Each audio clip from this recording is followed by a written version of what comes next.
Our next speaker was the campaign manager for Proposition 8 and continued to be the campaign manager for the successful, for the referenda that followed.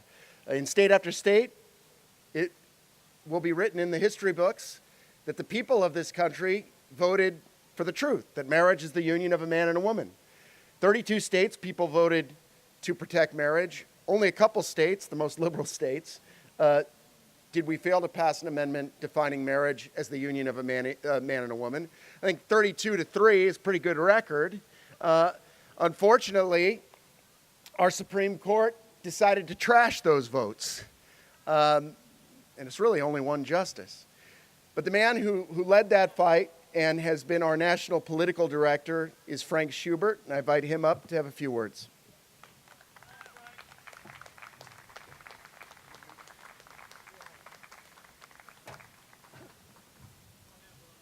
All right, well, it's great to be with you. I bring you greetings from the great state of California, home of one of our nation's greatest presidents, Ronald Wilson Reagan.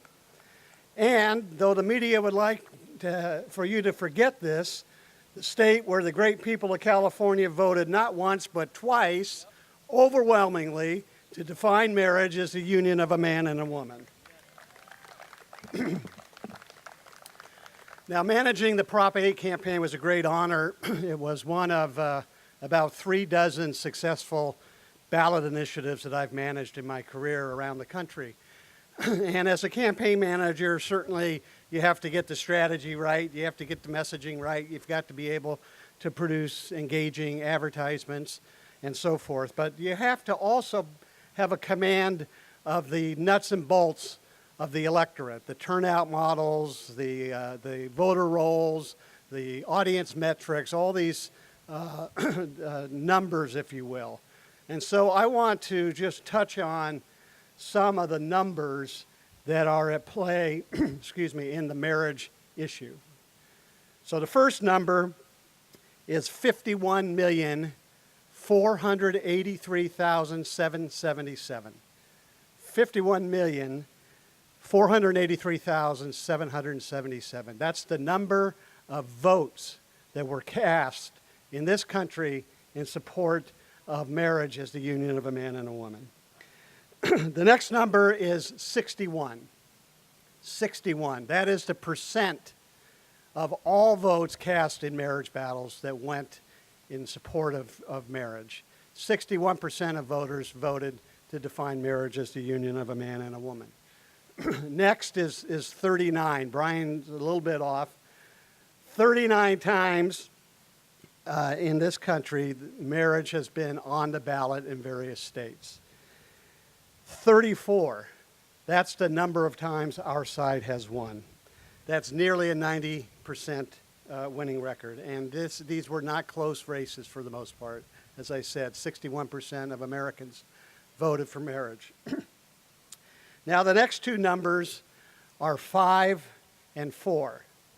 And sadly, that is the vote count of the U.S. Supreme Court in their anti-constitutional, illegitimate Obergefell decision where they purported to redefine marriage. Now, let's be clear. No justice, no court, no politician who's ever lived, ever held office, has any authority or any power to redefine marriage. They do not. Marriage predates government.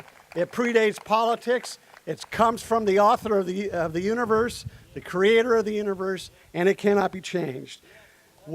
As Brian said, what they can do is put a lie, put a lie in the law, and that's what they did by their 5-4 vote. They ignored the 51 million voters. They ignored countless state legislatures. They ignored all the people of the country who had taken action to define marriage and protect it, and they cast that decision. Now, it's interesting to me that those on the other side, the gay activists in particular, there's almost a booming industry now of them going around the country, giving interviews and speeches and writing books about how they won marriage equality. Okay, it's a very interesting tale, but the problem with their tale is none of it is true. They didn't win anything. What they did was they got a bunch of activist judges to impose their will, to impose their will on the American people. The next number is 53. That's 53. 53% of the American public this very day believes that marriage is the union of a man and a woman exclusively. That's according to a poll conducted for the Family Research Council on Election Day 2016, okay? So you read about this nonsense that the country's changed, there's been this tidal wave of public opinion. It's baloney. It's absolute baloney. And that brings me to my final number. And the final number I want to leave you with is 1. 1. It will only take one new justice on the Supreme Court to reverse this outrage. 1.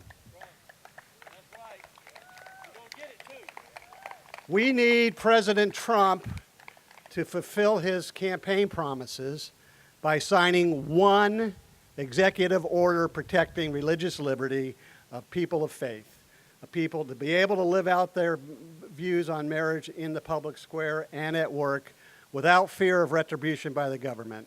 One executive order needs to be signed. And we need Congress to pass one piece of legislation this year to protect us against discrimination, and that is the First Amendment Defense Act. And we need one more person to speak up, one more person to rally, one more person to march, one more person to demand that marriage be restored, to fight for religious liberty, to decide and to proclaim that children's interests come first. We need one person, one voice. That's you, and that's you, and that's you, and that's me. It's our voice, one voice. Proclaim it loudly and march for marriage. Thank you very much.